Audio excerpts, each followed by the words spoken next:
In 1950, Guatemala had the first communist-dominated government in the Western Hemisphere. This is a documentary from 1962 about Guatemala. The host is Chet Huntley. By 1954, under the presidency of Colonel Jacobo Arbenz Guzman, Guatemala was well on its way to becoming the first full-fledged member of the communist bloc on this side of the Atlantic. He's talking about a coup in which the president of Guatemala was overthrown, declared a traitor, and chased out of the country.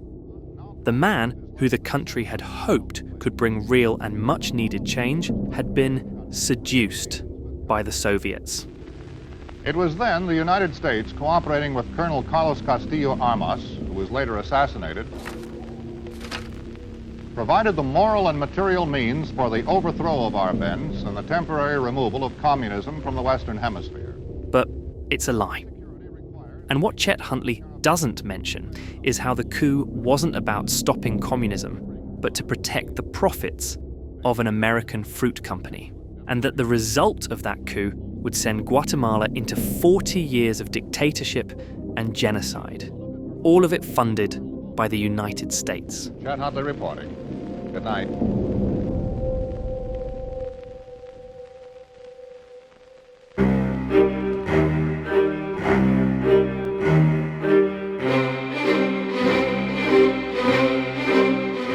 At this point, the Cold War is approaching its 5th year, and tensions between the US and the Soviets have never been higher.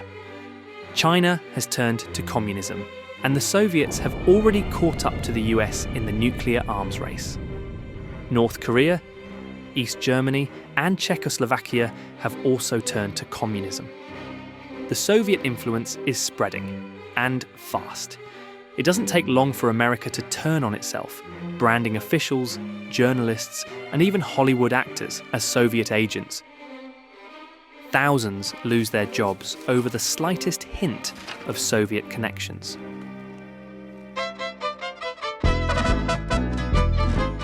Meanwhile, just south of Mexico, Guatemala seems like one of the only places still untouched by the Cold War. Its president, Jacobo Arbenz, is in the middle of a revolution. For the last several decades, Guatemala has been the home of the Boston-based fruit company, United Fruit. And now, Arbenz wants them gone. The company controls large parts of Guatemala's economy through its banana plantations, railroads, and ports. For United Fruit, Guatemala is paradise. There's no personal income tax, and the company has been very successful in negotiating massive tax exemptions through bribes. In fact, corruption is so rampant that United Fruit has managed to enlist half the government on their payroll. For Guatemalans, however, life is hard. 80% of the country live below the poverty line, and more than 70% don't know how to read or write. Those lucky enough to have a job barely earn enough to survive, and the average life expectancy is just 35 years. Something has to change. And so, after 2 decades of corruption at almost every level of government, the country finally seems to have had enough. Arbenz is in his 2nd year as president. He came to power on a promise to modernize Guatemala and break the country free from the grip of foreign influence. And for the first time in 20 years, the Guatemalan president is speaking up about the imbalance in wealth and about improving the lives of actual Guatemalans, not corporations. At this point, more than 70% of farmable land is controlled by the top 3% of foreign landowners. Arbenz's solution is straightforward. Buy unfarmed land from the biggest landowners and give it to those who will actually farm it. The reform has one particularly significant target: the United Fruit Company. And when Arbenz officially begins confiscating their land and offers a $1.2 million compensation, a figure based on the company's own tax declarations, United Fruit executives are livid. The company, backed by the US State Department, demands $16 million instead. Arbenz refuses. And so, while he doesn't know it yet, he's just made himself the target of the most powerful people in the world. Soon, press releases flood American newspapers. Journalists are flown into Guatemala, paid for by United Fruit. They're told stories of communism taking a hold of the government, of land being stolen, and of foreign investors being driven out. It doesn't take long for the first articles to appear in the New York Times, Time magazine, and the Washington Post, all saying the same thing. Guatemala is falling to communism. At the same time, in the CIA, reports on Guatemala begin to spread as officials in the State Department, many with close ties to United Fruit, repeat the warnings that Arbenz is a Soviet asset. And it's true that Arbenz has legalized the Communist Party. Some of its members even advise his government. But Arbenz isn't a communist. In fact, the majority of his cabinet is anti-communist. But it's as if that part of the story sort of gets forgotten in the papers. Not a single article ever mentions that no member of the Communist Party has any official government positions. It's early 1953, and John Foster Dulles sits in his office at the State Department. As Secretary of State, he is one of the most powerful people in the government. His brother Alan isn't doing too bad himself. He's the head of the CIA. The two brothers are very important people, and naturally very powerful. Some even say that they have more influence over US foreign policy than President Eisenhower himself. And there's another thing. Both brothers have personal ties to United Fruit. They've both worked as partners of its law firm, Sullivan & Cromwell. Alan even sat in the board, and he actually still owns company stock. And a few weeks ago, a few United Fruit board members held a secret meeting with the two brothers about the threat of Arbenz and his connection to the Soviets. And so the Dulles brothers are sold a lie, and they buy it. So in late 1953, on the advice of both Dulles brothers, Eisenhower authorizes the CIA to overthrow Arbenz. But this actually isn't the first time they've tried to remove the Guatemalan president. A year earlier, the CIA launched Operation PB Fortune, a plan to arm a Guatemalan exile, Carlos Castillo Armas, to lead a coup against Arbenz. But as top-secret reports about the operation got leaked to the public, the plan was deemed too risky and abandoned. However, with Cold War tensions now intensifying, Operation PBSUCCESS is born. Once again, Castillo Armas will be the front man of the operation, but this time he's not working alone. See, the CIA secures backing from two of Washington's closest allies in the region, Anastasio Somoza, the dictator of Nicaragua, and Rafael Trujillo, the dictator of the Dominican Republic. Both are staunch anti-communists, loyal to US interests, and eager to expand their own influence in Central America.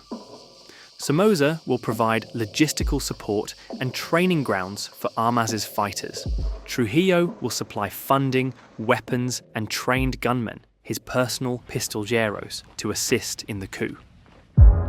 Unlike PB Fortune, PBSUCCESS is bigger, more organised, and designed to leave no trace of US involvement.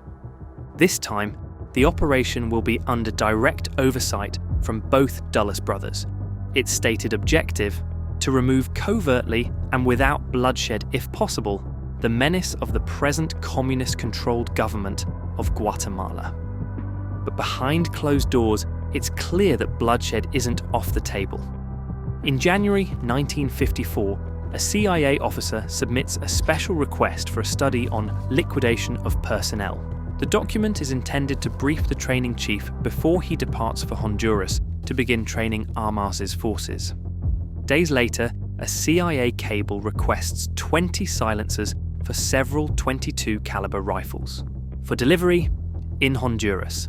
By this point, Armas is also compiling his own kill list to be carried out by his new personal assassination squads, known as K groups.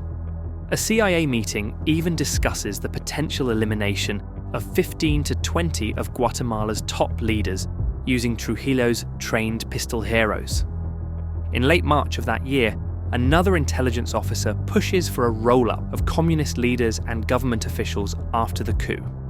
As the coup takes shape, the CIA intensifies its psychological warfare campaign. In Guatemala City, dissidents and suspected leftists receive anonymous death threats. Coffins, hangman's nooses, and death letters appear outside their homes. At the same time, the CIA begins flooding the country with false reports of armed uprisings, defections, and sabotage. Weapons shipments are blocked, foreign aid is cut off, and American business leaders are warned to pull their investments. With the stage set, the CIA shifts its focus to military pressure. The agency reaches out to key Guatemalan officers, offering bribes, making threats, and urging defections. At the same time, Washington pressures neighbouring countries to seal their borders. If Arbenz is overthrown, he must have nowhere to run. And so, on a hot summer's day in June 1954, Armas and his men cross the border from Honduras. As they advance, CIA radio stations go into overdrive. Reports claim they're seizing towns and that entire military units are surrendering to Armas. None of it is true. With less than 200 men in total, Armas struggles to gain ground. In response, the CIA ramps up its pressure campaign. And then something happens. Months of endless propaganda, sabotage, and sanctions are finally paying off. Army officers suddenly start to defect in troves. Generals ignore Arbenz's calls. The Air Force, which should have been Arbenz's strongest asset, refuses to fight after increased reports of military surrender. And by June 27th, it's over. More than 9,000 suspected Arbenz supporters have already been arrested. That night, Arbenz gives his final speech. In it, he condemns the United States for what it has done to his country. He insists that he isn't a communist, and that his only crime was trying to free Guatemala. By morning, he's gone. Seeking asylum in the Mexican embassy, he later flees the country. 10 days later, Armas is made dictator. Despite the fact that Armas's government came to power in an illegal and violent coup, the US almost immediately recognizes the new government and provides foreign aid. And naturally, Armas wastes no time repaying his employers.